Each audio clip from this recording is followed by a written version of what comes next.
আসসালামু আলাইকুম রহমতুল্লাহ। প্রিয় কলিজার ফেসবুক ভাই ও বোনেরা,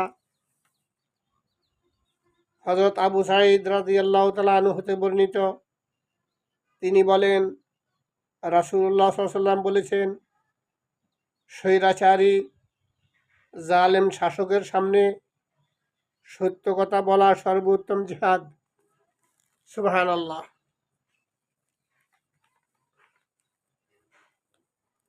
স্বৈরাচারী জালিম যারা মানুষের অধিকার হরণ করে, মানুষকে গুম করে, খুন করে, হত্যা করে, রাহাজানি করে, ছাঁদাবাজি করে, অন্যায়ভাবে মানুষের সম্পদ দখল করে, এক কথায় কোরআন সুন্নাহর বিরোধী কাম যারা করে এরাই জালিম শাসকের বিরুদ্ধে শাসক ওয়ার্ড থেকে আন্তর্জাতিক পর্যন্ত এই জালিম শাসকের বিরুদ্ধে যারা সত্য কথা বলে,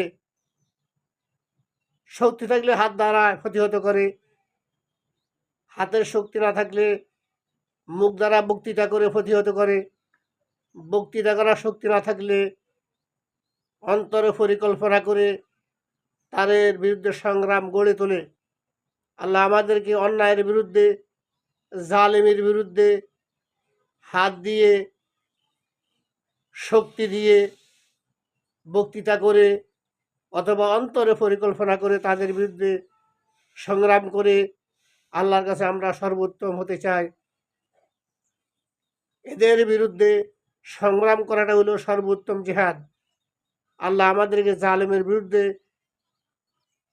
কথা বলে সর্বোত্তম জিহাদ করার তৌফিক দান করেন। আমিন। ওমা তৌফিক ইল্লা বিল্লাহ। আসসালামু আলাইকুম ওয়া রাহমাতুল্লাহ।